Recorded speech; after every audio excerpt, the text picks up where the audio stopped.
Good afternoon and good morning to those of you joining from the West Coast. I want to thank you for taking the time to join our program here this morning on de-risking, and this afternoon on de-risking renewable energy projects, identifying and avoiding contractual, economic, and regulatory pitfalls. Just a couple of administrative pieces before we start. First of all, there is a Q&A tab that you should be able to see. You can use that Q&A chat feature on your screen to provide questions as our presenters are going along. We will monitor that chat and try to be responsive to questions as they appear. They're probably more interesting than the questions we've formulated for each other. CLE credit is pending, and Kilpatrick is applying for CLE credit in multiple states. In order to be eligible, you're going to see a poll question at a certain point pop up on your screen. You need to click when that happens to verify your attendance. Also, it's very helpful for us in doing these to make sure that these programs are responsive to what you're looking for. So if you have an opportunity to fill out an evaluation form, we would greatly appreciate it so we can, improve our offerings moving forward. Well, great. My name is Thomas Allen, and I am a member of the Energy, Construction, and Infrastructure and Complex Litigation teams at Kilpatrick Townsend, where I'm also a partner. Today, I'm going to give a few quick introductory remarks, and then we're going to move to the substance with our speakers who are going to cover the areas. And I say cover the areas as will become apparent. This is somewhat like drinking from a fire hose here when we're talking about the nature and quality and landscape of these particular risks. So none of this will be completely comprehensive, but it's designed to be some issue spotting and to give some solutions and some proposed ideas for how to mitigate some of this risk. So we'll move to regulatory risks, then legal and compliance risks, construction risk, and then economic risk, along with your questions, which we hope to weave in.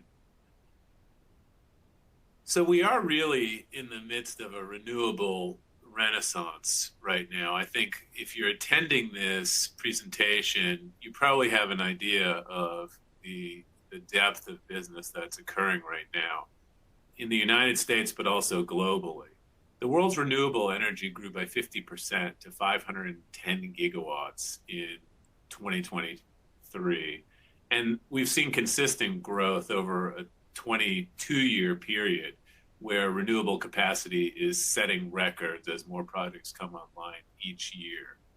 Just since August 2022, and from that period to today, as the IRA has gotten going in earnest, we've had a huge number of projects and investments that have been announced. This equates to, and there's different organizations that are keeping track of the different funding here. This one comes from American Clean Power, but they tell us that there have been $421 billion in domestic utility scale clean energy investments that have been announced or are in development. That equates to roughly 282,000 megawatts of projects.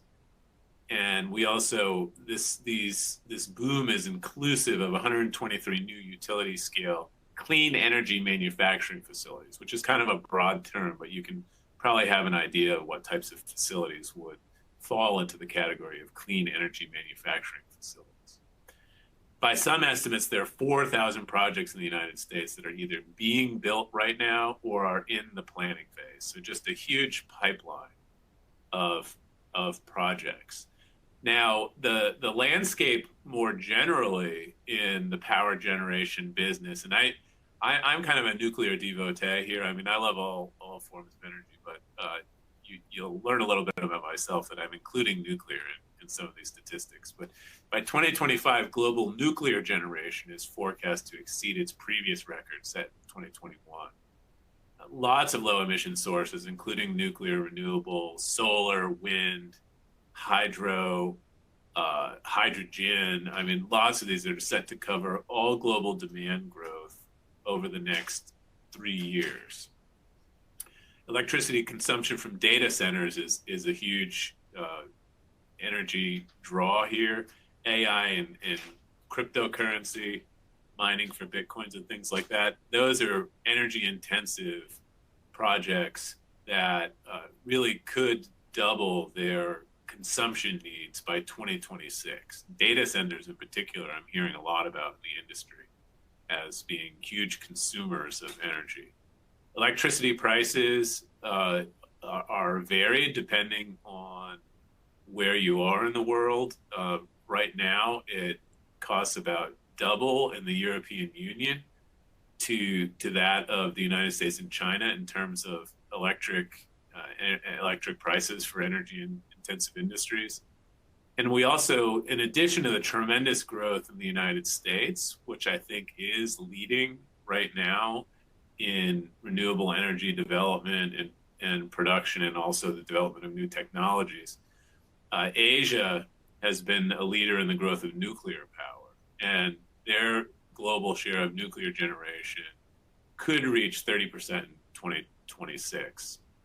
And while we do have a focus a lot on the United States in this presentation because of how much activity is occurring in the United States as a result of the IRA and the infrastructure law, about 85% of additional capacity is going to be coming from outside of advanced economies. And we're looking at China and India, where solar panel production has really ramped up in India, and also Southeast Asia, which we'll talk about a little bit, has been subject to some tariffs on certain solar products. So that's a snapshot of the amazing growth that is occurring right now. And this in many ways is a new industry. It's been around for a while, but the explosion and the variety of technologies and the availability of federal subsidy in one form or another has really caused this explosion, and in a way that I think creates a fair amount of uncertainty.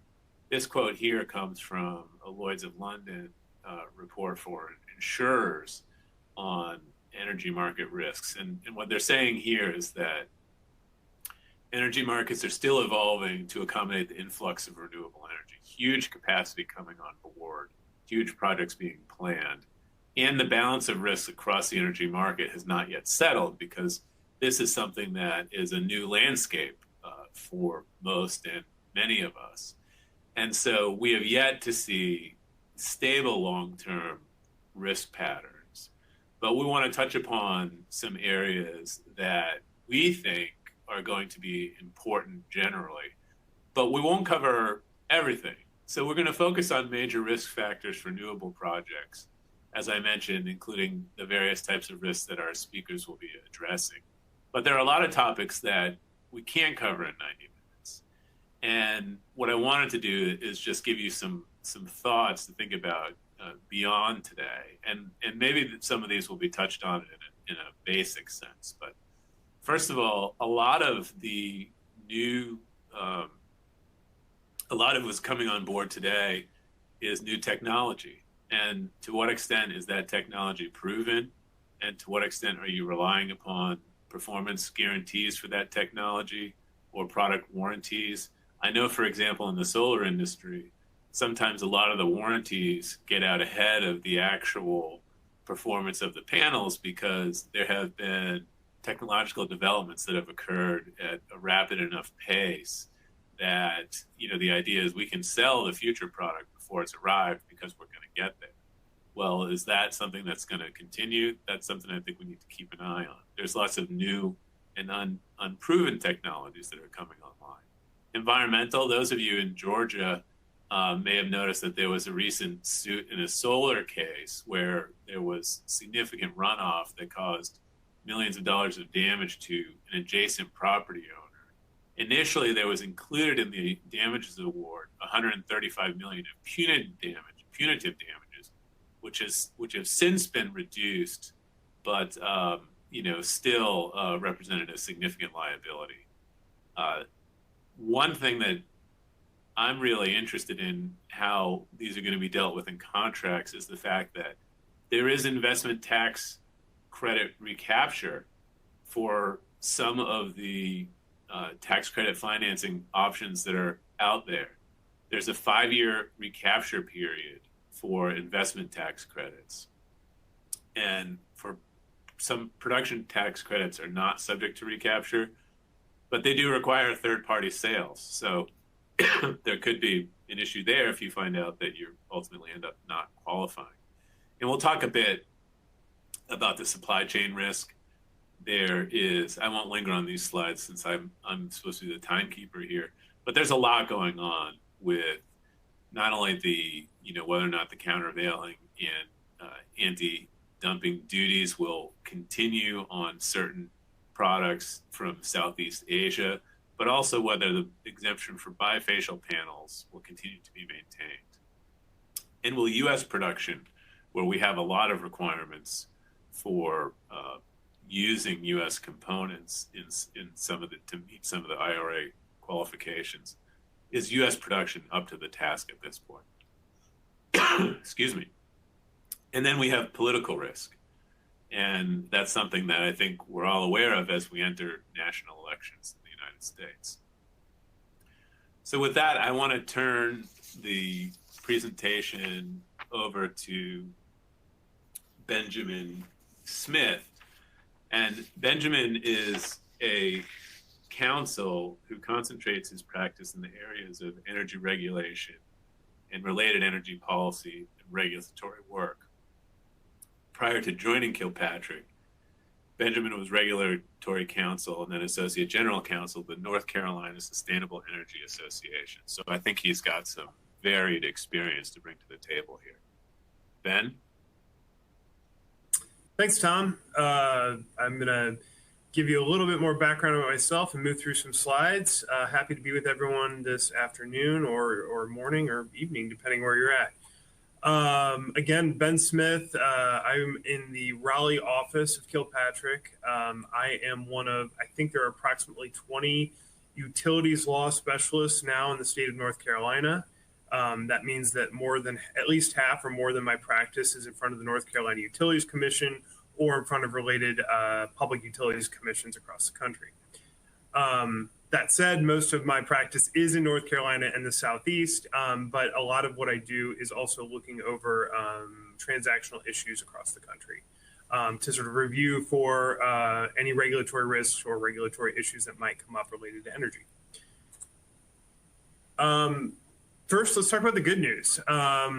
Renewable energy project developers in the United States are seeing a pretty nice boom right here. As Tom referenced, the renaissance. We've got a political landscape with incentives that allow for penciling out projects that maybe 10 years ago might not have been possible. And then on top of it, Tom alluded to this too, demand is through the roof.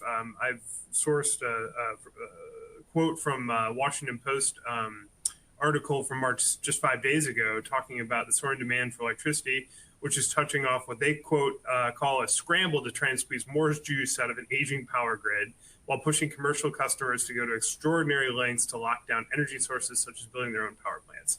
That goes to what Tom was talking about with the data centers, but really any large users. What we're seeing is that folks want the ability to control their power usage, the ability to choose the type of power that they use, and to sort of have some sort of say-so in what their costs are going to be. Not exactly brain surgery, but what we're seeing compared to a generation ago is a much more complex, integrated, layered system that's kind of being touched on by feedback from all corners. Getting to what regulatory risks are, you kind of have to talk about where projects are located. So when you want to de-risk a an energy developed project, you have to think about, what country is it going to be in, where do you want to site it in terms of what state it's going to be in if it's in the U.S. I'm going to focus, as Tom said, on the U.S., but I do think that you could go across the sort of developed world and some of the developing world to see some really innovative projects that are sort of meeting the needs locally. One thing that is, if you point at a map, you can see which states and which countries and which areas are really utilizing like their natural resources really well. Like for instance, I know ERCOT's kind of been a booming market for a while now, and part of that is because it has ample wind and sun resource to provide for a really nice backdrop for wind and sort of solar boom in the state, along with the state's sort of traditional oil, gas, energy sort of sources. So wherever you go, it can affect that. And we're going to talk a little bit about markets here for a second. In the United States, there are sort of a couple different types of setups that typically happen. You have the traditional regulated markets, so like in North Carolina, South Carolina, Georgia, a lot of the Southeast, parts of the West. These are states that sort of have regulated utilities that are given a monopoly by their state through this, what's traditionally called the regulatory compact. We'll guarantee you, as a state, we'll guarantee you, energy company, a rate of return in exchange for you owning and maintaining the generation, the transmission, and the distribution lines within that state. And so they typically go through rate cases in front of the local Public Utilities Commission, and the Utilities Commission grants payback via rate cases for investments made to the grid or the generation stack or what have you for the local utility. This has been an interesting evolution as we've gone from, in the Southeast in particular, a really heavy coal combustion portfolio to something much more varied over time, along with nuclear. And I think to Tom's point, I'm also a nuclear devotee, to the point where I almost forget to mention how important they are to sort of a balanced and stable base for particularly the Southeast, but really across the country. North Carolina is lucky enough to have four nuclear power plants on the state. So, but getting back to the markets, you can talk about the different regulated states, and then you can talk about the different market setups that have come in the last 20 years or so through regional transmission or through independent ISOs. So you have RTOs and ISOs. An RTO is typically a regional sort of marketplace that allows for folks from different areas. For instance, if you see that PJM area there, that's sort of in the mid-Atlantic region that sort of serves this marketplace where all of these different states have elected to take place in this, and it sort of allows for the sort of constant resale of electricity from the different utilities that fit within that footprint. Unlike down in the regulated states, there is a sort of open marketplace where merchants can come in and sort of sell electric in a way that's sort of like imbued into the local transmission market. ISOs are very similar. Typically, the difference between an ISO and RTO, just very bluntly, is that an RTO typically is regional, it's bigger. ISOs oftentimes sort of speak to a state. Now, what you'll see in the middle there is the MISO region is clearly more than a state, and that's sort of developed over time by sort of extending what's been a very interesting area of the country when talking about energy marketplaces. So getting back to the different power markets, we have the vertically integrated utilities, independent system operators, and the RTOs. I've spoken a little bit about the differences, but for example, is Duke Energy, North Carolina, and Georgia Power. Those are vertically integrated utilities that are regulated monopolies within their given states. Independent system operators, you look at MISO, CAISO is out in California. And then RTOs, PJM is on the Mid-Atlantic, SPP is sort of the Oklahoma western area there. Regulatory risks, they vary depending on a number of factors. We talk about federal regulators, state regulators, in some place the marketplace or grid administrator. This has caused a multitude of issues affecting renewable facility development. And one of the things that you can kind of count on is that there are going to be three issues that come up nowadays. Two of them almost every time. One of them is increasing in my estimation. And those are interconnection, curtailment, and additionality. So I'm guessing a lot of you on the call are familiar with interconnection based on your decision to attend this call. But if not, interconnection is a set of rules that new electricity generators for wind, solar, gas, energy storage, nuclear, otherwise must follow to connect to the electric grid and deliver energy to customers. Interconnection procedures affect all projects, all energy projects. So if you are that are selling energy, if you are connecting to the grid at any point and you are looking to sell electric either to on a wholesale level or you're in a state that allows third-party sales or any sort of other issue, you have to consider what the engineering involved is so that if you're bringing a considerable amount of new megawatt hours that are going to be delivered to the grid, can the local grid sort of accept that? The basis for these engineering issues is when the grid was sort of created, it was hodgepodge by the local utilities. That's sort of the genesis of the regulatory compact comes from these local utilities said, hey, we're going to help build out this grid, but we need to be able to have this sort of guaranteed rate of return, et cetera, et cetera. And that allowed for a very centralized sort of going outwards grid to serve customers. You have a generation source, and then it goes into large transmission lines that can carry a lot of load. And then you have that goes to the distribution lines, which deliver to customers. There are transmission customers, but for the most part, I would say that most people are being served on a distribution line. There are questions in interconnection related to the procedures that you use, because if it is an interstate issue, which if you read the case law, arguably almost every generated and transmitted electron is subject to federal oversight. But there are the way it's sort of worked itself out is that FERC has sort of given states a lot of utility in sort of making policy and sort of what do you want to do in your own backyard is up to you. And particularly with generation within the states and sort of how that affects the local grid. There's an intercommunication between FERC and FERC gives guidelines and things like that. But what you need to consider when you're planning a project is how is this project going to interplay with the local grid and what is the local grid doing? What kind of procedures? And so what are the procedures? What are the options? Well, historically, there was a serial queue, basically. Think of yourself at Disney World and you're in line and you want to get to the front of the line. But the problem with this line is that if one of the folks in front of you is misbehaving and sort of not getting through things, then they're not going to be able to get to you to get to your chance to ride the ride.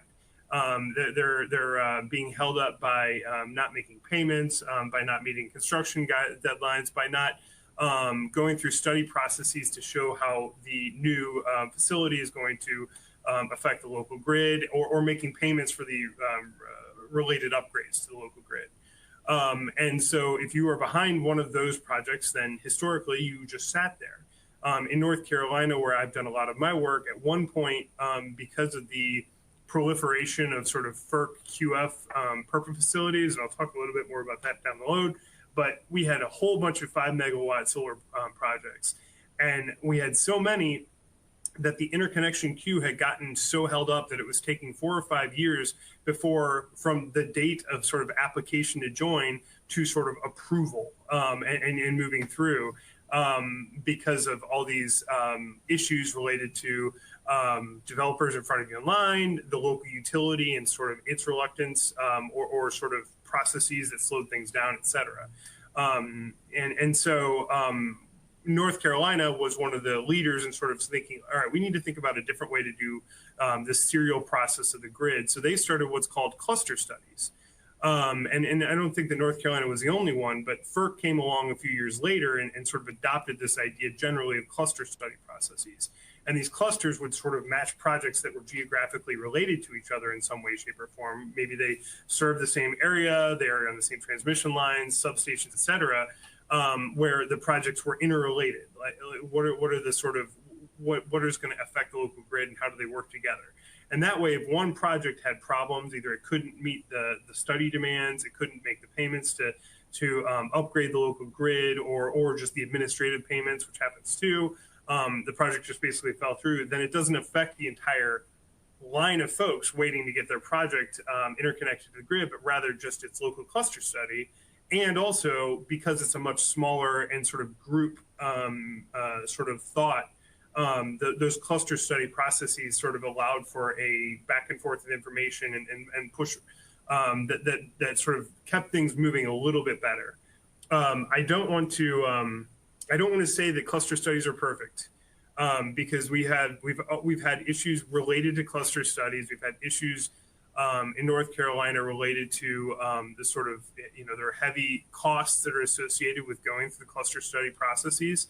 And some of those costs have kept developers from being able to develop projects.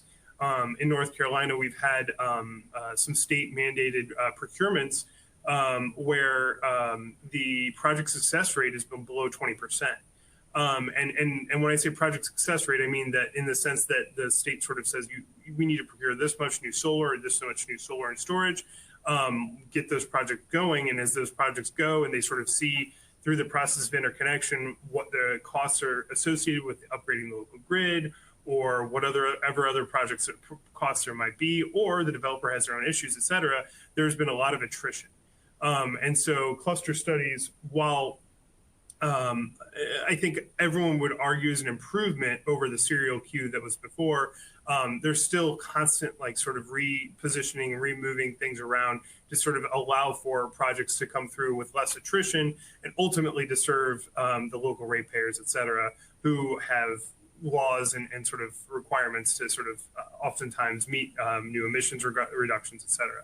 So how do you as a developer or as a corporate off-taker who wants to help set up a renewable project, how do you avoid some of these issues?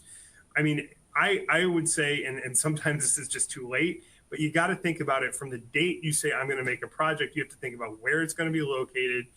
You have to think about having that project ready for the regulatory review, for that interconnection process, and sort of have conversations with folks and to talk to the local grid operator and the utility and leverage that relationship to smoothly fix issues. But I'll start with that location.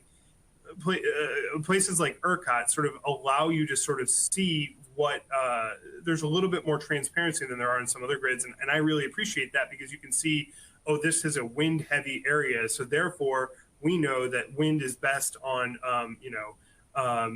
afternoons in the summer or winter mornings, I think, are the sort of load meeting times for wind resources. Or if there's a solar heavy area, then you see, okay, this is going to be mid-afternoon. We're going to have a lot of load that's going to be going on. And so it's going to be something where if you are a solar project that's going into an area that's already rich with solar projects that have already come on or in queue, then you can expect that that's going to require grid upgrades and sort of other issues that might come down. And I'll talk a little bit about that in curtailment. But you just have to kind of think, where do I look that where it's going to be not necessarily that costly to upgrade the local grid, where it's going to meet the needs of the local grid and not necessarily sort of come there at the same time where it's going to compound issues. And then have your project have a project lead who's looking at all the interconnection requirements and making sure that they sort of calendar and follow, like, I have to do this by this date, this by this date, this by this date. And then, have your project ready. If you do your own internal engineering, then be willing to help share that, or at least be willing to help discuss it with the local reviewing utility, the grid operator, and possibly the local, we call it public staff, commission staff, whatever it might be, who is sort of reviewing it for ratepayer impacts. Work with them. I mean, if you have an open relationship, that's the best bet. Curtailment, that's the reduction in the output of a generating unit from what could otherwise produce given available resources. Curtailment can affect generators' energy production, which can negatively affect a project's financial outlook. I've seen this in a number of ways. The most classic example is that if there is too much new electric being generated to go on the local grid, then you're going to see the grid operator curtail or turn down the generation from projects like this. That's to stabilize the grid and make sure that because too much electric is as bad as no electric. It can destabilize the grid and cause everything to go down. Curtailment can also, go through an economic sort of discussion point where if the local bids, for instance, in an ERCOT or an SPP, where there are marketplace variables, if they don't need energy at the time, again, if there's too much electric online at the time and the bidding of the prices is at zero or negative, then there's an economic dispatch discussion of, oh, you need to curtail.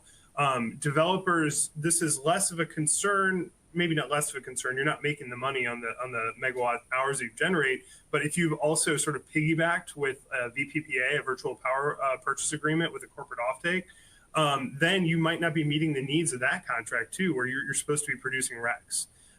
So there's a sort of levels of depending on how your project is financed and built. But if you have a project, a wind project in Texas or Oklahoma, and it's getting curtailed because the local grid has not been upgraded and there's too much electricity on the small grid, then if you have a corporate offtaker who's expecting to get RECs, renewable energy certificates, out of that project, they're not going to be happy. So how do you, oh, and there's also scheduled curtailment. Typically that's something that you're kind of more aware of as a developer in discussions with the grid operator, and hopefully is more of a planned sort of curtailment. How do you avoid it? Again, check the site of your project and research the health and stress in the local grid. ERCOT, like I've mentioned a couple of times, is a little bit better about this than a lot of the utilities, but other ones too. In the regulated, I know in North Carolina, what they're calling the red zone has been upgraded, and this has been a relatively public process because it involves pretty significant ratepayer funds to upgrade the local grid to allow for the eastern part of North Carolina to accommodate new solar where it's its best resource. And then on the corporate side, just draft your purchase agreements and thinking about where this might come up, because over a 30-year, usable life or 25-year usable life renewable energy project, you could have a VPPA that might go 15 of those years, might go longer, might go shorter. But during that time period, if you are anticipating there could be curtailment, then you need to accommodate that, or at least speak to it, because what you don't want to have happen down the road is some guarantee for RECs, and then you can't meet it because of outside forces curtailing your project, and then you got to deal with that with your corporate offtake. All right, last concept I'm going to speak to is one of the ones that I consider a little bit more confusing, but it doesn't always affect projects, but it is something that's coming more and more into the public sphere, particularly on the corporate offtake side of things. Additionality. So if you live in a state like North Carolina, California, New York, you have local and state requirements to reduce carbon emissions or greenhouse gas emissions. That's great depending on what you care about, but what that does do is it eliminates, in some cases, it eliminates the ability for your RECs to be certified. If you know much about RECs, you know that they're effectively the receipt for clean energy produced. So if you're a large corporate entity and you want to offset, offset's a bad word, but if you want to produce, help to assist the generation of clean energy to sort of reflect your own company or corporation's energy usage, so that you have a clean energy footprint, then you care a lot about RECs because it shows the receipt of clean generation that went on the grid, right?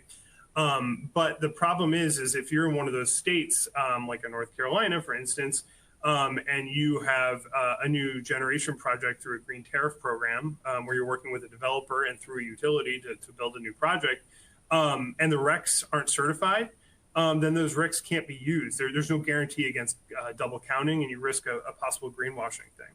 So it's one of the things where you have to really consider how do you move forward in such a way that allows for the most avenues for project development, financing, et cetera. You want to be sure that you can sell RECs, and that you're not going to be worried about a greenwashing issue or a REC certification issue down the road.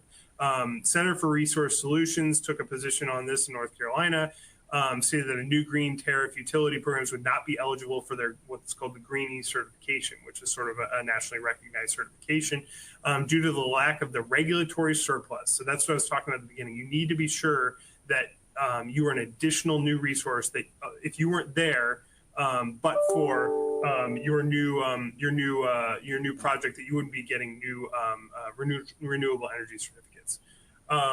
There have been some states who sort of split the denominator reduction, where they split their REPS requirements or their carbon emissions reductions requirements from new project development with corporate offtake.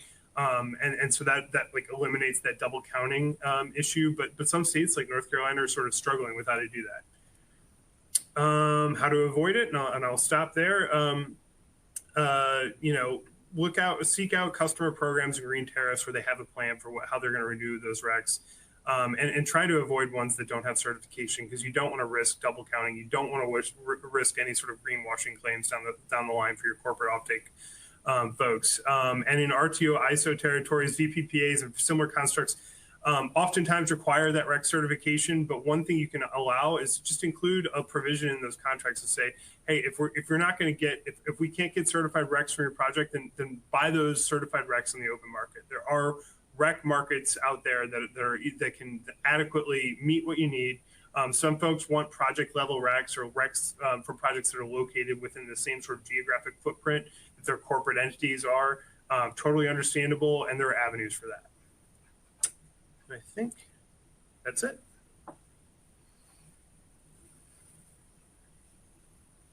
Well, Thanks, I guess Ben. I'm up. I'm going to hold off on questions for now, but let me introduce you, Audria.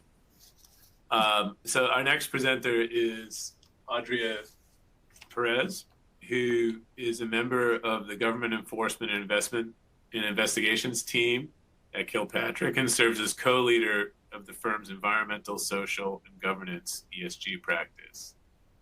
Audria's practice focuses on representing both corporations and individuals in white-collar criminal defense matters, government enforcement issues, as well as internal criminal and SEC investigations.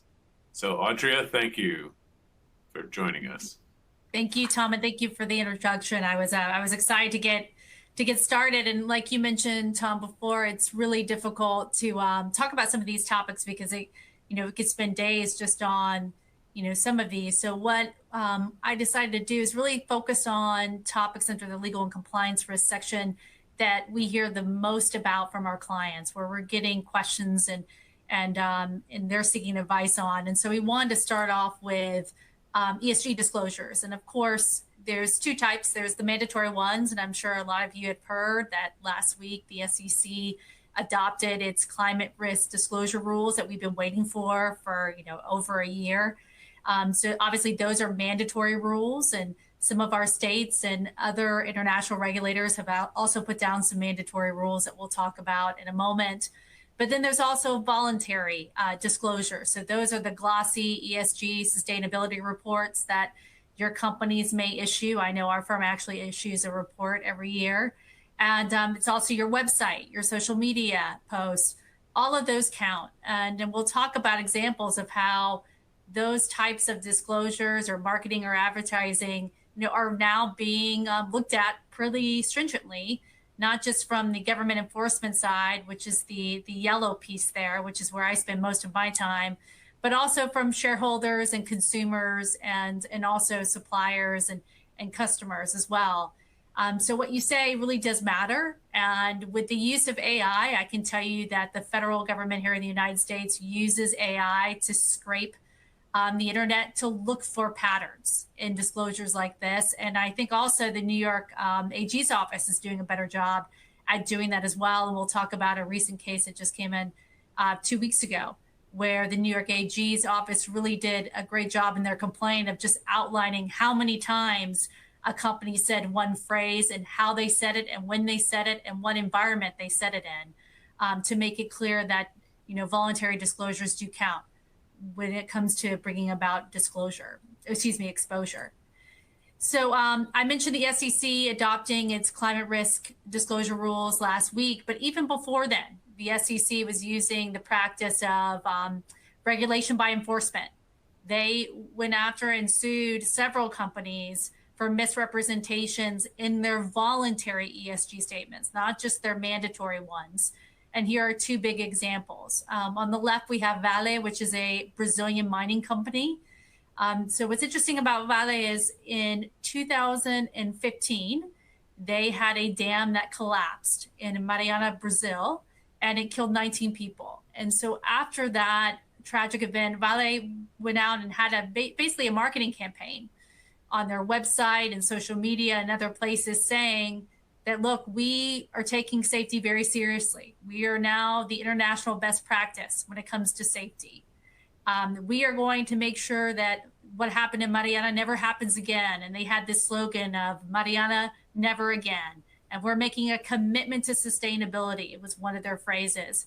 And there will not be any harm or zero harm to our employees or to our communities. But then in 2019, they had another dam break. And according to the SEC, it was the same root cause. And this time, 270 people passed away.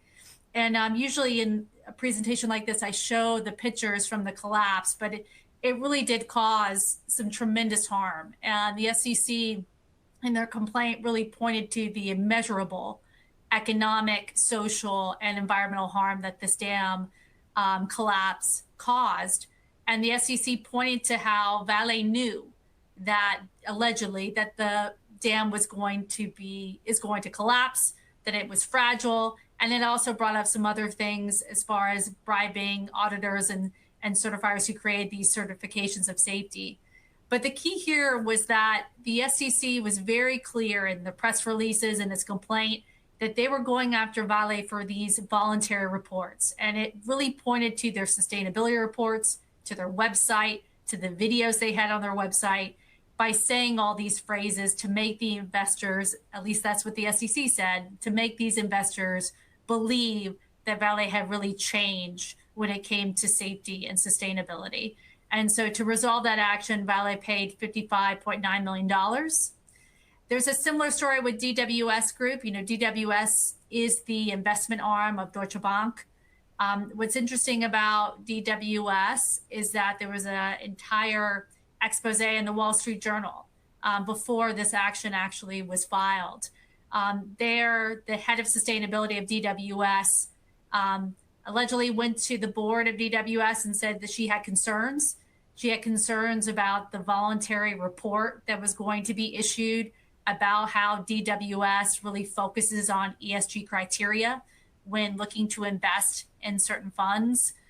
She had concerns that experts with regard to ESG were really not relied upon when it came to investments. And in response to her concerns, she was terminated. And so what does a whistleblower do when they're terminated? They go to the Wall Street Journal. And so that led to the expose. And then that led to actually 3 different investigations, one by the SEC, one by the DOJ, and then one in Germany by one of their regulators. And DWS agreed to pay $19 million related to ESG misstatements. And really here, what the SEC was pointing to was, again, their voluntary statements that they made about having specific policies for using ESG criteria for investments. They also pointed to an article that DWS paid for that was featured in a publication. And in that publication, it said that every DWS team uses those policies, that ESG criteria, when determining whether to invest in a fund. And DWS actually went back to the publisher before it was published and said, hey, can you change that word every to some teams? And the publisher didn't change it. And the SEC used that against DWS in their complaint to say, look, DWS knew that it didn't have these significant or strong internal controls. It knew that their policies and procedures were not being used by every investment team, but yet it continued to make these voluntary disclosures to act as if that they did. And so that led to the $19 million payment. One other case that I wanted to bring about that just happened less than a week ago has to do with JBS. So JBS is the biggest beef producer in the world. JBS is often a target of the U.S. government. I mean, it had an FCPA resolution years ago. Here you can see what's on JBS's website and what it has been touting, that it will be net zero by 2040. What's interesting about net zero and what that phrase means is that it can mean different things to different people and companies. I think most people think net zero means that you're getting rid of scope 3 emissions. So really quickly, the different types of emissions. Scope 1 is your direct emissions. So for example, if you have employees that use company vehicles, the emissions from those company vehicles would be in scope 1. Scope 2 are indirect emissions that come from utilities, so whether it's water or electricity. And then scope 3 is everything else in the value chain, from the raw product that you may use all the way up to it getting to the customer. And so net zero to most means that you're getting rid of scope 3 emissions somehow, or it's going to be very, very low. But to JBS, that may not be the case. It doesn't seem to be the case, that they actually think that net zero, and some companies believe this, only relies on scope 1 and scope 2. And so the problem here is that scope 3, that's most companies' emissions. That's the vast majority of your emissions is going to be scope 3, and it is very difficult to calculate. And I can tell you with laws like the CSRD in the European Union, with the California laws that just came out last year, scope 3 is challenging, and our clients are really experiencing that because they have to rely on other people. They have to rely on their suppliers to help them determine that. And so it can be very difficult to get your arms around it and to calculate it.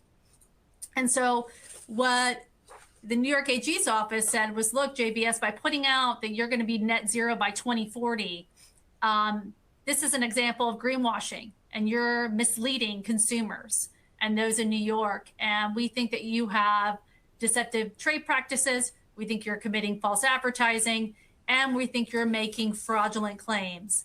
And on the fraudulent claims piece, what's interesting about that is that it's the same law that has been used and actually was successful against former President Trump and his family. And this law is very broad. It allows the AG's office to have the authority to prosecute civil fraud. It just has to be a repeated fraudulent or illegal act that demonstrates persistent fraud. There does not have to be a victim. There does not have to be any harm from the fraud. And there doesn't need to be intent to defraud. And the consequences are pretty damaging. Not only can you pay back damages or other restitution, you could actually lose your business certification in New York. So what the New York AG's office, been focusing on this suit that was just filed on February 28th, what they're doing is saying, look, you say net zero by 2040, but we see in your voluntary statements that you plan on increasing production. We see that therefore you're probably going to have to increase your carbon footprint. So how can you increase your production in your operations, but somehow make net zero by 2040? And then they also point out an NAD warning. And what was interesting about the NAD, the National Advertising Review Board matter, is that they reviewed these same statements by JBS of net zero by 2040 and the investments they were making to get to net zero, and that they had also gotten an agreement with a company, a consultant, to help them figure out how to get to net zero. And what the NID said was, look, JBS, like, we see that you're fixing to do this plan and you're getting all the things in place to begin to do this plan, but you really don't have a plan right now. And that's what's misleading to the public, is that you're putting out net zero by 2040, but you don't have a concrete plan of how you're going to get there. And so what the New York AG's office pointed to was, look, JBS, the NAD told you to stop saying this, and yet you continue to do that. And that's defrauding the public. And so the New York AG's office then put a series of examples in the complaint where they talk about the sustainability webpage and how it talks about the pledge to hit net zero by 2040.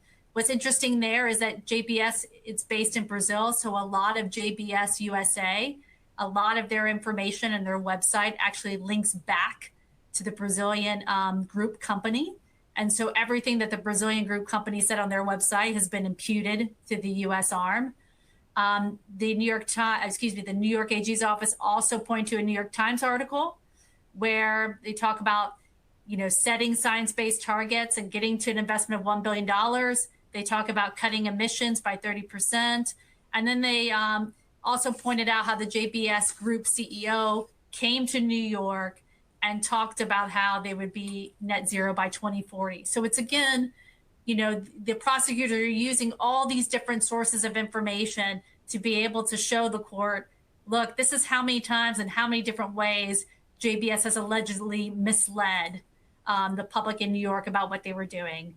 And then on top of that, the New York AG's office is saying, while they're misleading the public, it's clear that they could never get to net zero by 2040 because they haven't even tried to report their scope 3 emissions. Their CEO said to a New York audience that it's too difficult to calculate scope 3 emissions and that it won't have a plan to do that until they're able to identify and calculate it. And then the fact that the current levels of livestock production and the company's global growth plan doesn't support the net zero claim. So it's going to be interesting to see how this all fares out.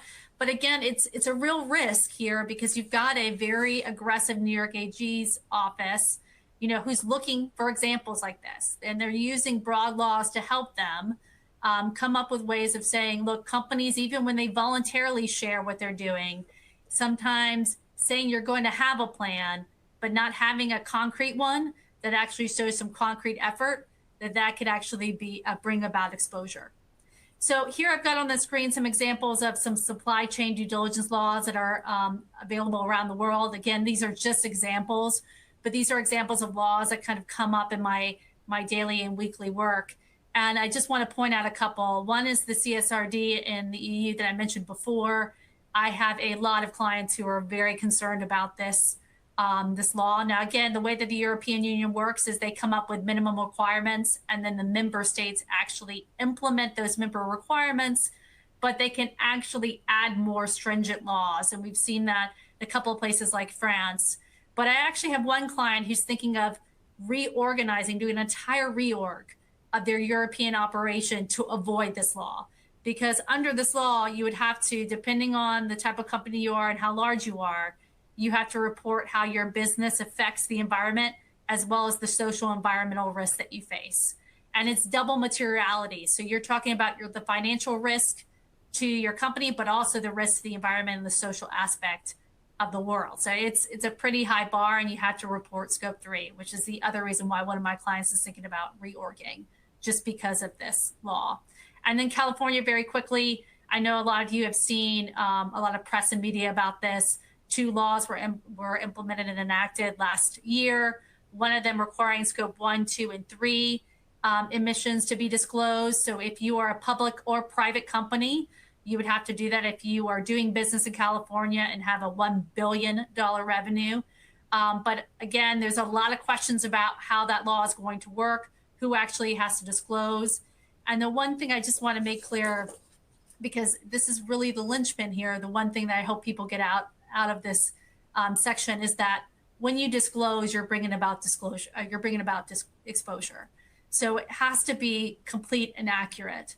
And that's the tough part when you're talking about things like emissions, especially with scope 3, because again, you're relying on others to be accurate so that you can be accurate to mitigate your exposure.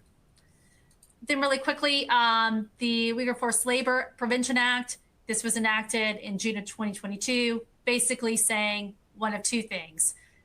If you're going to get product that originated or was produced or partially produced from Xinjiang, which is where allegedly there have been human rights violations against the Uyghur population in China, that there will be a ban at the border in the US that product cannot come in. And then also, if the product is from a list of entities that the US government has identified as being associated or having participated or be connected to those human rights violations against the Uyghur population in China, those products would also be banned. To get over that ban, there's a rebuttable presumption of clear and convincing evidence.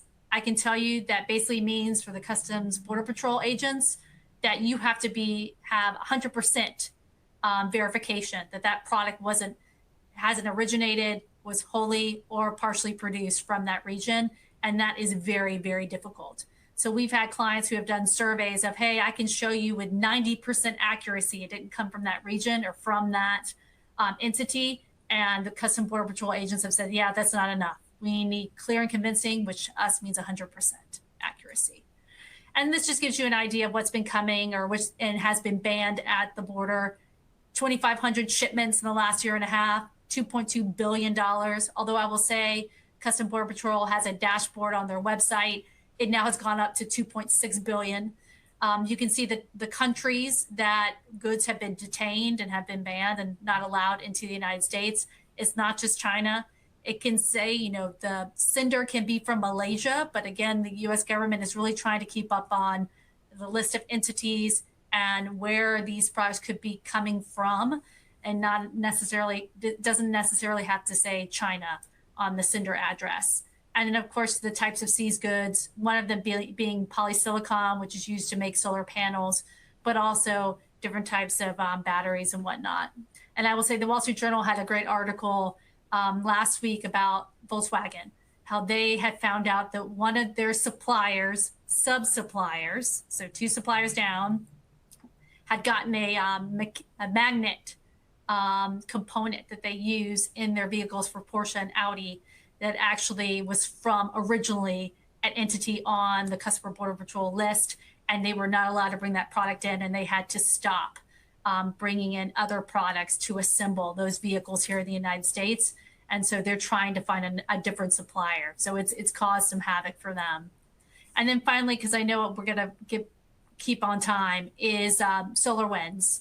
One reason why I bring this up is, we all know from all the press that SolarWinds had a cybersecurity incident where we believe it was a state actor who infiltrated one of their software platforms. When SolarWinds did an update to their customers, it actually caused malware to go to those customers as well. And some of those customers were US government agencies and departments.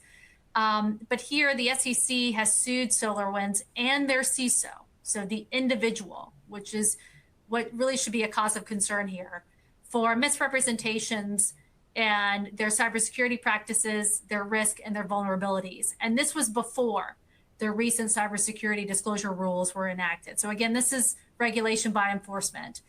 And here what's really important to understand is the SEC says in their complaint, look, we would have gone after SolarWinds and the CISO despite the attack, the cyber incident.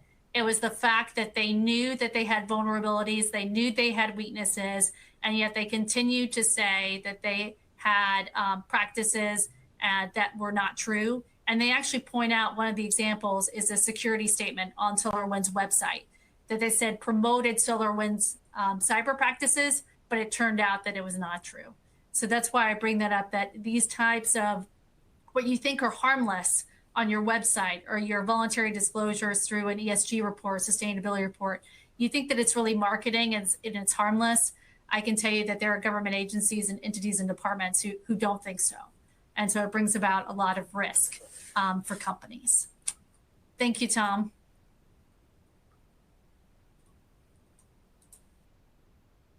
Thank you, Audrey. And we have a CLE verification screen here. So if you're seeing that, you should check that box. And then I'll move along to Brian Gaudet. One thing just to mention is that, we're kind of showcasing the interdisciplinary nature of Kilpatrick's team here, but we're also sitting in different offices. So we have Audrey in Atlanta, we have Ben in North Carolina, and now we have Brian in Houston, and I'm in Washington, D.C. for those who can see the archives behind me. So Brian Gaudet is a partner in the construction and infrastructure group, and his practice encompasses all aspects of the project and construction cycle, from contract document preparation and review to litigation and dispute resolution. So really cradle to grave for Brian. Brian is typically engaged to provide effective contract document preparation, creation, and negotiation to structure relationships, and this is a key when managing risks, that will put our clients in a position to handle the inevitable challenges that arise throughout the course of a project. So with that, Brian, I will turn it over to you. Thank you, Tom. There's way too much to talk about, as you mentioned, in 90 minutes. Certainly all of the potential issues and risks on a construction project, that may take a whole day. So I'm really going to just try to hit the high points, point out some areas to get your focus on these particular issues. But a lot of care has to go into structuring these construction projects. And that means when you're actually applying for financing, when you're looking at agreements with the utilities or off-takers or power purchase agreements, all that sort of stuff. All that's going to tie into an expectation on when you can supply electricity, which rolls all the way back to the construction. So construction's at the heart of all of this. There's a lot of risk here. As with any project, cost or pricing risk, time or schedule risk, and quality. Those are sort of the three categories. Everybody tends to want everything built as cheaply as possible, as quick as possible, as nice as possible. Whether it's a industrial facility, a solar project, or a doghouse. Everybody wants the same thing. Or I shouldn't say doghouse, perhaps that's a little bit too simple. Your bathroom remodel. Everybody wants it cheap, quick, and good. So there's many different areas of construction risk, but I'm going to focus on these 8, and I'm not going to read them all to you. I'm just going to jump in. I am going to skip over weather and force majeure and get right to importing and sourcing real quick, and then I'll go back because this is exactly what Adria was talking about. And let me tell you why it matters to you in particular.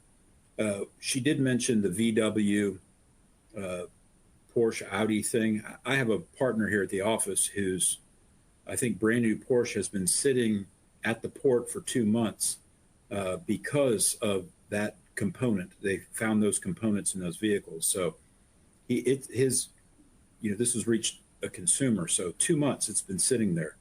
Imagine if that was your sensitive, computer parts that are necessary for operating your renewable project.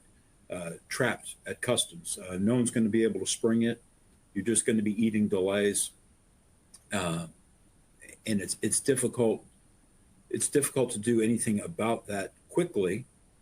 So that means, and this is sort of the case with a lot of these, that means you really need to do due diligence on the front end as best you can. And I'm sure VW was doing that. And issues still come up, but you just can't hope that everything's going to work out okay. And if we reflect on the fact that most of these renewable projects, probably even all of them, have materials that originate overseas, that risk is real. So there has to be due diligence on the planned sourcing of materials.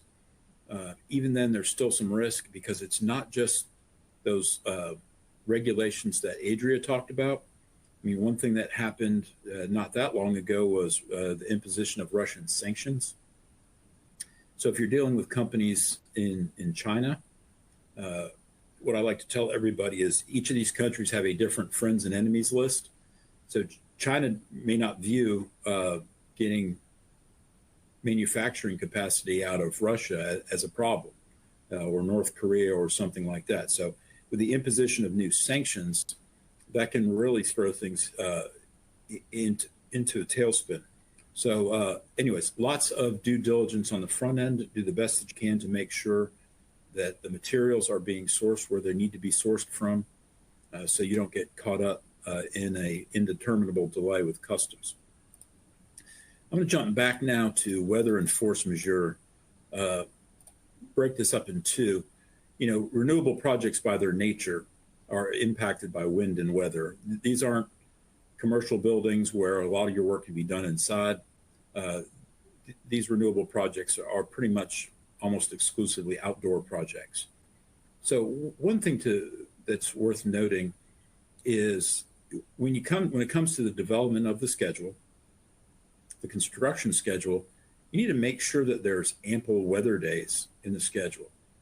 Otherwise, the contractor is going to be entitled to more time, and your project is finishing later than it should. And that's critical on some of these projects, hitting deadlines.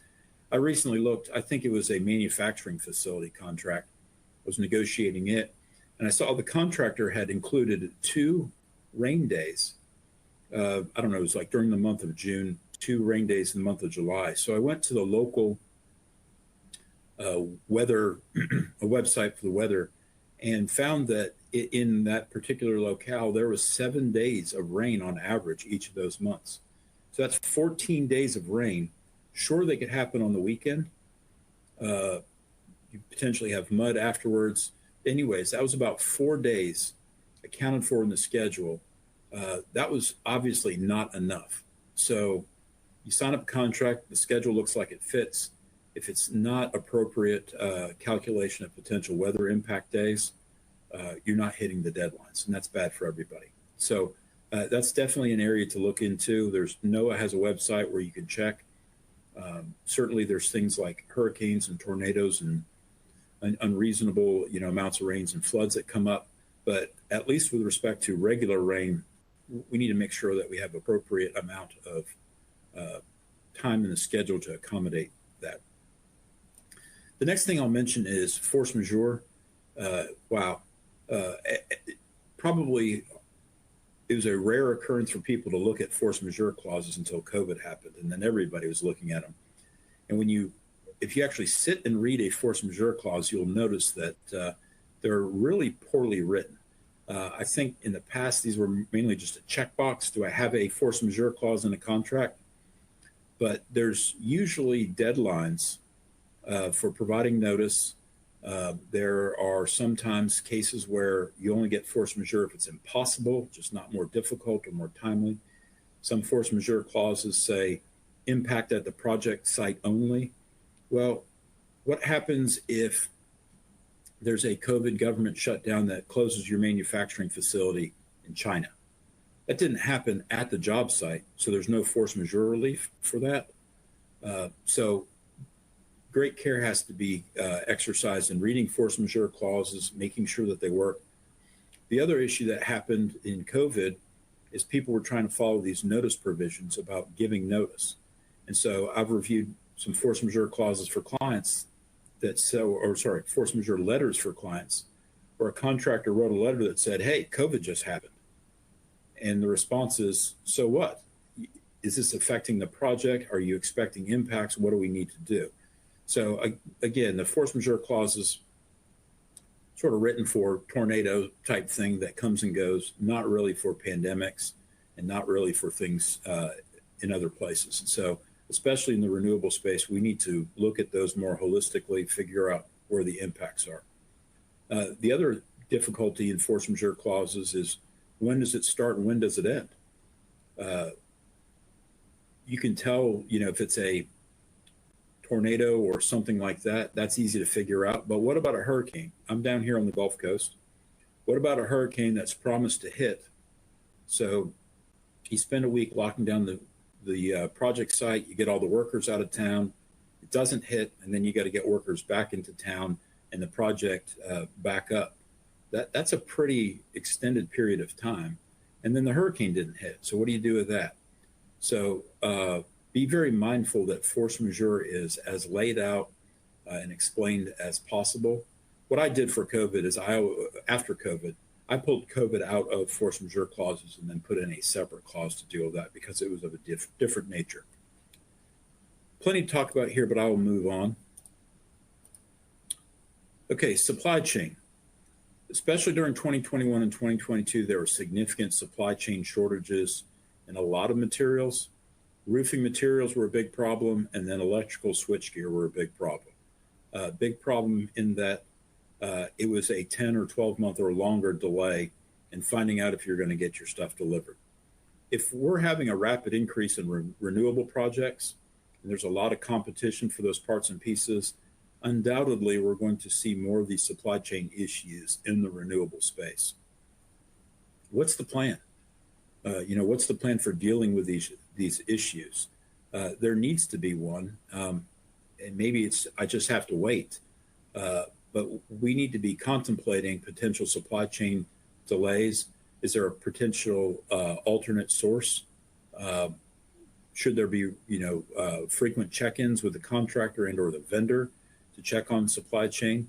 We want to do the best that we can to mitigate any delays from supply chain issues.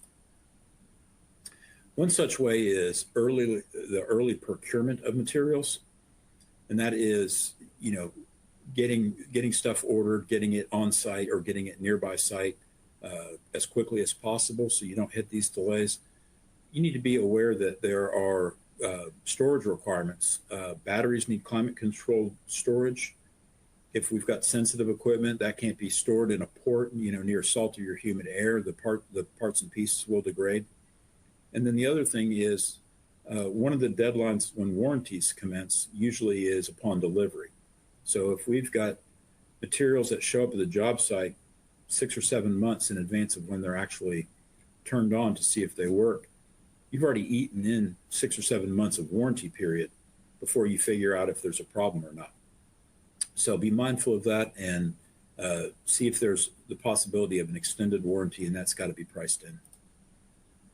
Price escalation, that also goes hand in hand with the supply chain issues and delays. There's always price escalation. Prices are always going up. It's just natural. The issue, though, is wild fluctuations. That's what nobody can plan for. Most price escalation clauses that I have read are absolutely horrible. Price escalation is a measurement between two periods of time. It's the planned expenditure versus the actual expenditure. Actual expenditure is usually easy because it's the day that you bought it, what it cost. The planned expenditure is usually not appropriately lined out in the price escalation clause. Is it when the contractor prepared its bid, its revised bid, when it signed the contract, et cetera, et cetera? If you look at a current contract you have at the price escalation clause, I think you'll find, if there's one in there, I think you'll find that it probably doesn't do a good job of picking what the starting point is, and it needs to.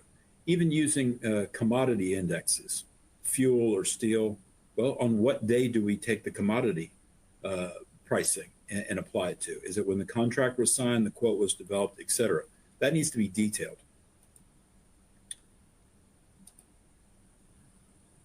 So one way of dealing with risk if you're an owner is to try to push it off on someone else. Insurance, push it off on the contractor, et cetera. But one problem you're going to run into is with pushing it all off on a contractor or someone else is there are contractual limitations on damages that are pretty common in these contracts. Contractors are unwilling and or unable to take the entirety of the financial hit if a project finishes late. So usually there's waivers of consequential damages. There might be carve-outs for damages the owner suffers, upstream because it can't sell power when it was supposed to if they have LDs. But there's usually either a cap on liquidated damages or waivers of consequential damages. Additionally, there's limitations of liability, usually in these contracts, which means the owner is going to share in some of the pain. So the owner really needs to be on top of these issues because you're not going to be able to defray all of it. I'll give a war story that demonstrates that real quick. Labor availability is a problem everywhere. If you read in the news, the problem. Are there union requirements on your project? Is that all lined up? What about local access to skilled labor? What about competition for labor? And here's my little war story. This is a true story. The names have been removed to protect the guilty. I had an owner client that was building an oil and gas facility on the Gulf Coast. At the time, there was a lot of competition. There was many plants going up. And the EPC was having trouble with obtaining and retaining welders. And the EPC went to the owner and said, hey, can you give us more money so that we can incentivize these guys? It's hard to find them and it's hard to keep them. They just keep going down the street. And the owner said, no, we've got a contract, no. Well, the owner, because of a limitation or cap on LDs, liquidated damages, the owner was suffering lost revenue to the tune of about $100,000 a day.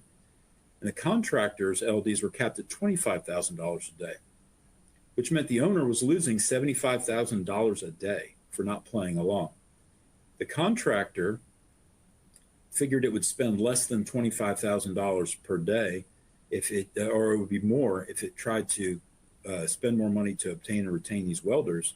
So it decided to just eat the $25,000 a day. So for every day it lost $25,000, the owner lost $75,000. So we need to look at the contract if these issues come up and make prudent business decisions. Then financial security, payment and performance bonds, letter of credit, who are you getting them for? Do you have performance security to cover an extended warranty? Do you have a payment schedule that keeps pace with acceptable work performed? Lots to go into there, but make sure that there's good financial security for the construction of the project. And the last thing to talk about here briefly is warranties. Warranties are only as good as the company standing behind them. So if you have an EPC contractor that gives you a 5-year warranty and they go out of business 2 years later, you don't have a warranty. So you need to consider getting as much warranty coverage as you can directly from the vendors. And then, is the warranty enforceable? Do you need performance security? Can you go enforce a warranty against a Chinese company in China? What would that take? So do you need a letter of credit to back the warranty? Do you need spare parts? Be thinking that the warranty is a good start, but it's only as good as it's enforceable.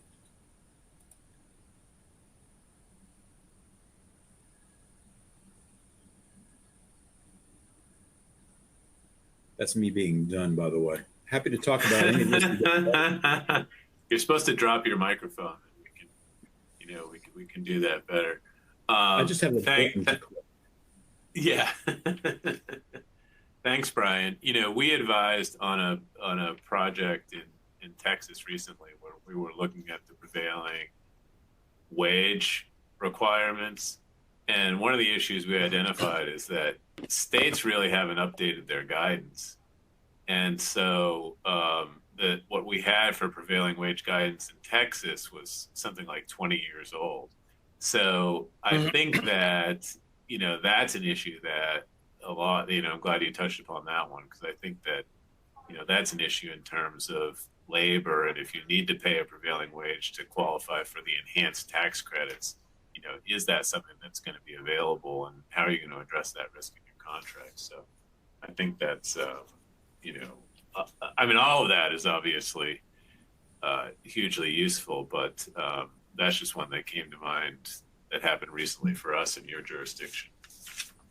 I'll add one more point to that. Because the nature of electricity, it's governmental or quasi-governmental or regulated entities, as well as these federal programs. You can't look at it like a private project. There's a good chance you're going to run into some additional governmental regulations, like maybe having to pay prevailing wage. Yeah, great. So our next group of speakers are from outside of Kilpatrick. We are running a tad bit behind, so we want to give them a little extra time. So if we run a little bit over 1:30, we understand if people need to drop, but we're going to, try to be efficient here. We have 2 speakers. We have Carlos Pabon. Carlos is a regulatory economist providing policy analysis, advice, and litigation support to energy and other infrastructure-related clients in Latin America and around the world. He has special expertise in utility regulation, market restructuring, structure and implication of commercial and financing strategies, and the economic assessment of liability and damages in litigation and international disputes, among a lot of other areas of expertise. And then joining Carlos, we have Jeff Lazinski. Jeff has nearly 2 decades of experience as an energy industry economist. He maintains expertise in the workings of the electrical power and natural gas industries and in the quantitative tools required to assess both value and risk in these markets. His practice focuses on providing clear economic analysis of energy markets to clients, including commercial energy firms, law firms dealing with contract or regulatory disputes, and energy policy advocates. So thank you to Carlos and Jeff for joining us and adding a non-legal economic perspective. Thank you, Tom, for the introduction. Let me start with an important fact. According to the EAI, in the last 12 years, the United States have added about 215 gigawatts of renewable generation from solar and wind resources. And it is expected to add about 800 gigas again by to 2036. However, this exponential growth can be jeopardized not only by the problems identified by previous presenters, but also by the set of economic issues that are the focus of our presentation. As Tom said, I am Carlos Pavon, and I'm here with my colleague, Jeff Losinski. We are part of Infrastructure Economic Consulting, and we are an economic consulting boutique specialized on economic issues and quantum matters in arbitrations. For the next 15 minutes, we are going, sorry, it didn't pass. For the next 15 minutes, we are going to talk about the sources of economic risks, and we will focus on the risks that renewables projects face on the cost and the revenue side. One important point that we want to highlight here is that our discussion is focused on the US. However, all the issues that we are presented here, we believe that are analogous around the world. Jeff, it's your turn.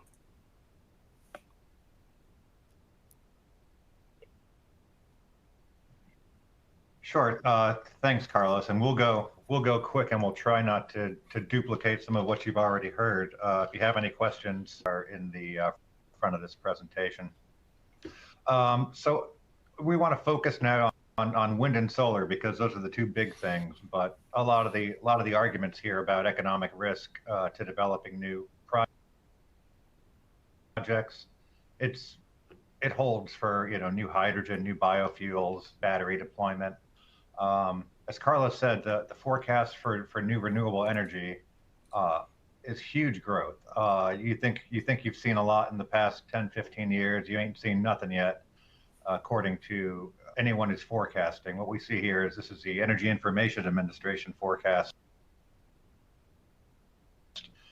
that really shows for more than half of the generating capacity in the United States in the foreseeable future, the next. So there's very little risk that we're going to see a lot of new renewables deployed, but there's a lot of risk and perhaps even heightened risk that individual projects might have issues that keep them from being profitable or even seeing fruition. So you got to understand where these risks are coming from and then really manage them. A lot of them it's going to come down to how the contracts are arranged, how the risks are understood, and how competing risks are balanced against each other. So, okay, hold on, let me fill this. I didn't mean to have these animations, but I'll just throw them all out at first. So we're going to keep things simple. You've got risks on the cost side, you've got risks on the revenue side. Obviously, you want your revenues to exceed your costs, and you'll have profit. What I'm showing here, you'll see something called the levelized cost for wind and solar. Levelized cost is one way of looking at the cost of a project. It says over the entire life of a project, how much money do I have to make for each megawatt hour that I generate in order to break even?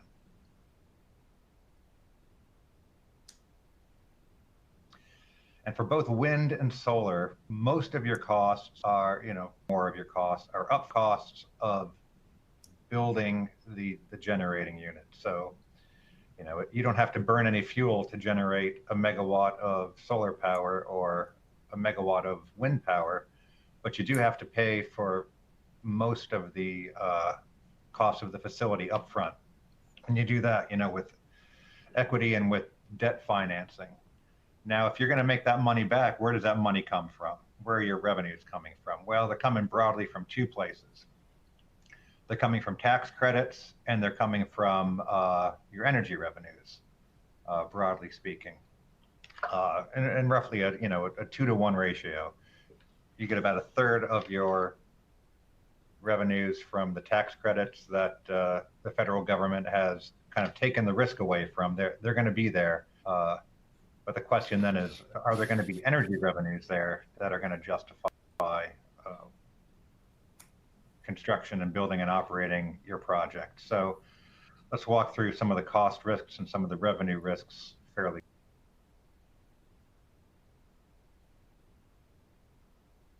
quickly. There we go. We've talked a lot about supply chain issues already. Oops, let me go back. All I want to really add is that a lot of the supply chain issues we've talked about are really made more severe because there's only one game in town in terms of where we can source a lot of the supplies from, in terms of raw material and componentry for wind and for solar. And that China, and we've talked about the risks that are inherent with China, and I think that's it's a bipartisan issue that China is, we're going to have tense relations with them going forward. And they're the only game in town, or largely the only game in town for a lot of the rare earth minerals we need for wind turbines, for the polysilicon we need for solar panels. Now, there are new facilities coming online or that are being developed in South America, in the United States, and elsewhere. But when you're talking about new mining facilities, that's a 5-year window. Optimistically, it could be a 10-year window. So we're talking about supply chain issues that could be alleviated down the road, but they're very present right now. So prices are going to be volatile. Your ability to get a lot of the raw materials will be difficult because these are in demand. The United States is not the only market that wants to decarbonize. The United States is not the only market that is using a lot of batteries in their cars and trying to use batteries on the grid. So not only do we have tense relationship with the ultimate supplier, we have strong competition for where these materials are going to come from. So what that means is you don't know your price when you're planning the project. You may assume one price and one lead time to getting your materials. When you're working on your financing arrangement, those assumptions might have changed. When you actually sign contracts, those assumptions might have changed, and there's a harmony between your supply, your financing, your interconnection agreement, and your ultimate contracts have to work together. And there's lots of ways where they could cause harm to each other, and it's very important to try to harmonize those with terms that allow for some slippage in cost, some slippage in timing without derailing the deal. All right, Carlos, back to you. Yep. Hold on. Just trying to. Okay. The other source of risk on the cost side is the interest rate. All of us, I mean, the two figures that we added at the bottom of the slide, one is showing the Fed rate that we know how it's moving, how crazy it's moving, about 5%. But what we want to show here is the impact of an increase of 5 basis points on the levelized cost of energy.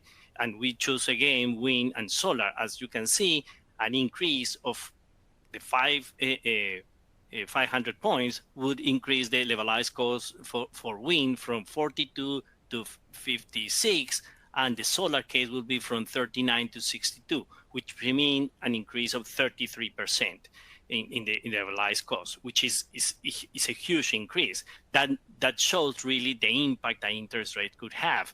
And the other thing to highlight here is that the assumed interest rate during the project development could be different from those available at the project closing. So important, developers and every participant in this project need to pay close attention to the interest rate and the evolution. The other, the other risk factor that we identify is capital availability, and we all know that renewables are basically project finance and rely on capital coming from tax equity investors, right? And we also know that the IRA has really increased the participation of investment here, and we have seen an increase of this is foreseen to move the investment from 18 to 20 billion to about 50 billion in the next few years. So it's also a huge increase. But the issue here is that there are some rules pending by the federal regulator to implement, and specifically regarding Basel III, that could really shrink the capital availability about 80 to 90%. And the issue here is that rules will require tax equity investors to be treated at higher risk. And it means that requiring banks to maintain significant more reserves and reducing the attractiveness of the investment. Also, what I want to point out here is that these pending rules could create additional barriers to entry that could inhibit the entrance of new players, but also to contribute to additional disputes. And because Basel, as we see it could increase the capital requirements, could also create risk weighting complexity. We believe that could create some liquidity constraints, and would create also some reporting and burden and additional reporting issues that could add additional burden to investors. Go ahead, Jeff.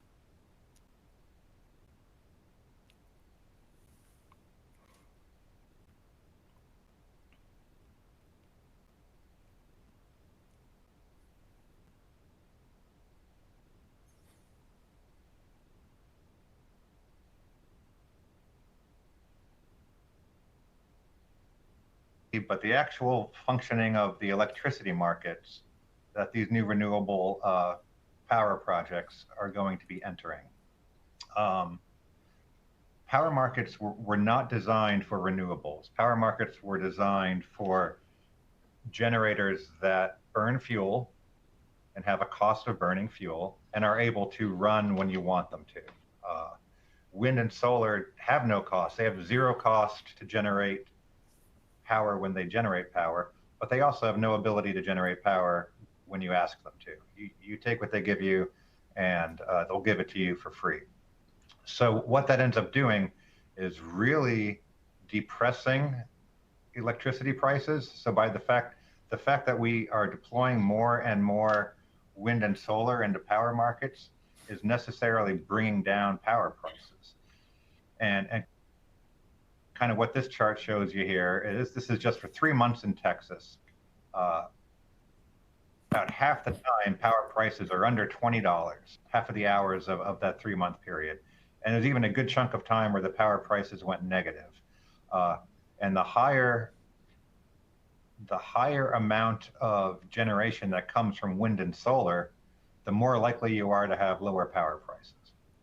So, in that sense, wind and solar kind of are their own worst enemies, because the more of them we have, the cheaper power is and the less money they earn. Now, as a rule of thumb, $25, $30 a megawatt hour over the course of a full year is what you want your wind or solar project to get if it's going to be profitable.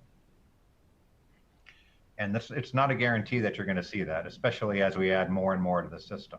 So there's a risk there that everything else being equal, the power prices may not support your new wind or your new solar generator, regardless of whether there's national policy to get that new generation constructed. Well, all the power markets understand this, and they are scratching their heads about how to change market rules so that they can integrate all the new wind and solar and get money to people and make sure that beyond. Right. So historically, PPAs were the reason that renewable power projects got built. That's increasingly not the case anymore. Most units are put into the market, not necessarily with the PPA, which is a power purchase agreement, but they'll sell their RECs, which are the receipts, the renewable energy certificates, to utilities that have a legal obligation to procure some portion of their power with renewable resources. But in general, these units are operated by the market and by the central dispatcher, who largely has nothing to do with the utilities. So the utilities who realize that generators are not being paid enough money anymore are trying to find ways to change the way the markets operate And each power market is doing it differently, and they'll have different renewable generation. And this is a huge risk that you may pick a market where you think you're going to get a certain revenue stream, or you think you'll be eligible for participation in different segments of the market. You may not see that. It may not be something that's available now. It may be something that is not available in the future. Some examples of other parts of the market that are being developed or exist and are being tinkered with. Talk about capacity markets. Capacity markets they go in addition to the energy markets that we just talked about, but it's a secondary market in some parts of the country that gives you an additional payment just for being around, just to ensure that you are able to generate when I need you to generate. Well, most capacity markets don't give any revenue to intermittent wind and solar generators, but there are efforts to try to change that. So potentially there will be some capacity revenues that can come to wind and solar in some markets, but these are moving targets right now. Capacity accreditation, that is, if you're a 100 megawatt wind generator, will the grid operator treat you as 100 megawatts, or will it say, you're only going to operate 20% of the time, so I'm going to treat you like a 20 megawatt unit and pay you accordingly? There are issues there. A great many unusual products are being developed to try to deal with the swinging nature, the variable nature of wind and solar generation. Sometimes they'll call it scarcity pricing, which is when there are very tight margins and there's not enough generation left in the system to operate. The market, the system operator will kind of artificially bump up the prices just to see if more generators will be willing to provide power. Those tend to be products that wind and solar aren't allowed to participate in, but it's a way of getting more money back into the market. So, and the same with ramping products, which is how quickly can you adjust your output? Well, those are products that are going to put money back into the market, but they're only going to give it to the type of generators that can change your output on a moment's notice. So the whole of revenue in the market that these RTOs, ISOs, market operators, they're trying to find ways to put money in to make sure that enough generation stays online. And they're trying to find ways to increase power prices. But a lot of them are not power prices that are going to accrue to wind and solar, but some of them may be. These things are developing right now. Every single market has ways to redesign certain elements of their market. So it's very important to see whether renewables are getting short shrift or getting treated more generously. I'll move on. Now, Ben talked about curtailment as a risk, and I want to second that and talk about that, because you may have heard a lot of talk about we need to expand transmission. Transmission's been a big topic of conversation. And one of the reasons that is because there really are difficulties getting wind from where it's windy, getting that wind power to where it's needed, or getting sun from where it's sunny to where it's needed. It takes a lot of money and a lot of time to build that transmission. And we stand right now, there's not a whole lot of new transmission development that is coming online in the short term. So I've got two snapshots of curtailment, one from Texas, which has got a lot of wind, one from California that has a lot of wind and solar. Both of these regions are experiencing large increases in the curtailment of wind and solar. And we're going to see that growing even more so as more of these resources are deployed on the grid. So as Benjamin said, understanding exactly where you are on the grid and what your ability to inject power into the grid are going to be, that becomes really important, because you can be disallowed to generate, even though you're able to, and you will not get any remuneration for that. It's on you. It's not on the system that you failed to deliver power. It's not on someone you may have contracted the power to. It's not on them. It's on you, even though there's nothing you could do. It was sunny, it was windy, you just couldn't deliver it. We're going to see a lot of that increasing. So that's something to pay careful attention to. And to the extent it could be dealt with in contracts, that is something to really look into, though I've not seen anyone successfully defend themselves against curtailment risk yet. It's certainly something we can look at. All right, Carlos, I'll give it back to you. Okay, thank you, Jeff. Just a quick concluding remarks here is we believe that the Inflation Reduction Act has really reduced the risk for these projects, but the other issue is that the IRA has heightened the risk faced by other renewable generation in other areas. Important to note is that many of the risks associated with the expansion of the renewables are as we call it, a growing pain of the energy transition. But the point to highlight here is that this will not save individual projects from failing in the near term, no? So it's important attention should be given to that. And managing these risks requires a careful attention to contract terms and developments in the energy market and regulations. And that's why we really always tell the clients that it's very important to consult your legal team and your economists in order to see what is going on. Tom, back to you. Thank you to all of our presenters, and thanks to everyone who stuck with us about 13 minutes over here.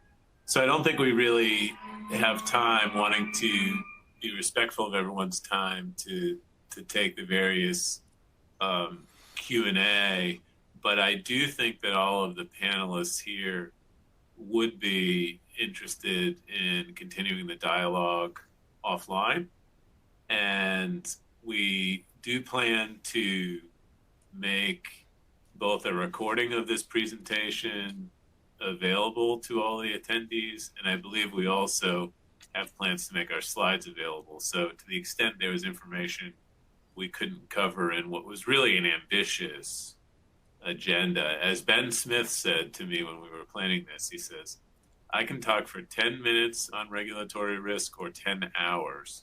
So, you decide.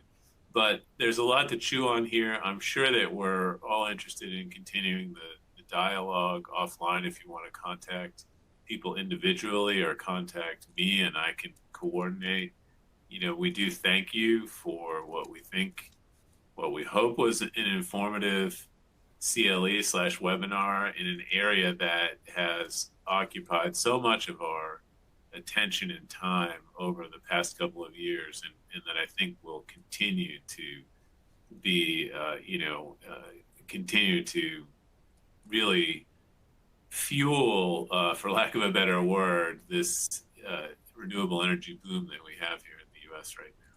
So thank you all.